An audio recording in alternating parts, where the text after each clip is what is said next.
नमस्कार। चलिए आज एक ऐसी कहानी को समझते हैं जो लकड़ी, सत्ता और लोगों के बारे में है।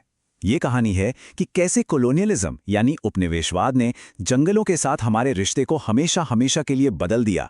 और देखिए, ये सिर्फ पेड़ कटने की कहानी नहीं है, बल्कि ये जीने के तौर तरीकों के बदलने की भी कहानी है। तो चलिए शुरू करते हैं। जरा एक पल के लिए अपने आसपास की चीजों पर नजर दौड़ाइए। आपकी मेज, कुर्सी, शायद हाथ में रखी कोई किताब।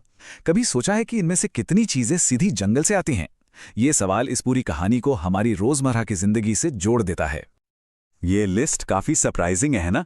जिस कागज पर हम लिखते पढ़ते हैं, जो डेस्क हम इस्तेमाल करते हैं, अरे हमारे खाने के मसाले और चॉकलेट का तेल तक, ये सब कुछ जंगल की ही देन है।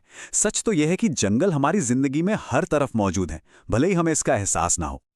तो इस कॉलोनियल दखल से पहले जंगल के साथ ये रिश्ता था कैसा? देखिए, सदियों से जो इंडिजिनस समुदाय थे, उनका जंगलों के साथ एक सिम्बायोटिक रिलेशनशिप था। मतलब वो एक दूसरे पर पूरी तरह निर्भर थे। जंगल उनके लिए सिर्फ कोई रिसोर्स नहीं था, बल्कि वो उनकी पूरी दुनिया थे, जीने का तरीका थे। ये एक कुदरती जंगल की तस्वीर है, वैसा जंगल जैसा वो इंसानी दखल से पहले हुआ करता था।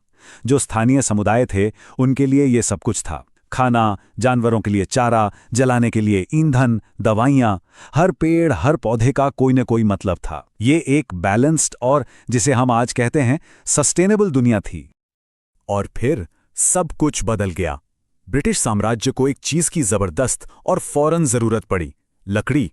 और ये जरूरत इतनी बड़ी थी कि उसने हिंदुस्तान के जंगलों का पूरा भविष्य ही तय कर दिया। तो समझिए, ये उनके लिए एक बहुत बड़ा संकट था। रॉयल नेवी के जहाज़ों के बिना वो अपने साम्राज्य की रक्षा नहीं कर सकते थे, और रेलवे के बिना इतने बड़े साम्राज्य पर कंट्रोल नहीं रख सकते थे। और इन दोनों ही चीज़ों के लिए चाहिए थी मजबूत, टिकाऊ लकड़ी। और उनकी नज़र पड़ी भारत के विशाल जंगलों पर। जरा इस नंबर के स्केल को समझिए। सिर्फ 1 मील यानी करीब 1.5 किलोमीटर रेल की पटरी बिछाने के लिए 2000 लकड़ी के स्लीपर लगते थे।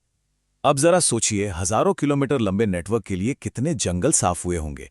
ये जो डिमांड थी, वो अविश्वसनीय थी। और ये डिमांड बढ़ती ही चली गई।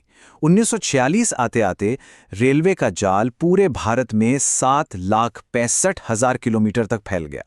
इस विशाल नेटवर्क को बनाने और मेंटेन करने के लिए जो पेड़ों की कटाई हुई, जिसे हम डिफॉरेस्टेशन कहते हैं, वो एक ऐसे स्तर पर पहुंच गई जो पहले कभी नहीं देखी गई थी। अब लकड़ी की इस भूख को पूरा करने के लिए और जंगलों पर पूरा कंट्रोल करने के लिए अंग्रेजों ने एक नया सिस्टम लागू किया, और उन्होंने इसे एक बड़ा प्रभावशाली सा नाम दिया, साइंटिफिक फॉरेस्ट्री। यहां इन दो तस्वीरों में साइंटिफिक फॉरेस्ट्री का असली मतलब साफ साफ दिखता है। बाईं तरफ है एक कुदरती तरह तरह के पेड़ पौधों वाला जंगल, और दाईं तरफ है उसका नतीजा, सिर्फ मुनाफे के लिए एक ही किस्म के पेड़ों की सीधी लाइनें। ये डाइवर्सिटी से यूनिफॉर्मिटी की तरफ एक बहुत बड़ा बदलाव था। तो ये समझना बहुत जरूरी है, साइंटिफिक फॉरेस्ट्री का साइंस से या कहिए इकोलॉजी से दूर दूर तक कोई लेना देना नहीं था। इसका एक ही मकसद था, कमर्शियल फायदा और पूरा कंट्रोल। ये ऐसा था मानो जंगलों को एक जीते जागते घर से बदलकर लकड़ी बनाने वाली फैक्ट्री बना दिया गया हो। और इस नए सिस्टम को कानून का सहारा दिया गया। इन एक्ट्स के जरिए जो सबसे अच्छे, सबसे घने जंगल थे, उन्हें रिजर्व्ड यानी आरक्षित घोषित कर दिया गया। इसका सीधा सा मतलब यह था कि स्थानीय लोग अब इन जंगलों से कुछ भी नहीं ले सकते थे, अपने घर के लिए एक सूखी टहनी तक नहीं। तो इन नए कानूनों का उन लाखों लोगों पर क्या असर हुआ जिनकी जिंदगी ही जंगलों पर टिकी थी? उनके लिए तो ये एक तबाही लेकर आया। यह तस्वीर इस कॉलोनियल सिस्टम के सबसे बड़ी आयरनी को दिखाती है। जिन लोगों के पास पीढ़ियों से जंगल का ज्ञान था, उन्हें ये मजदूर बनाकर उन्हीं जंगलों को कटवाया गया।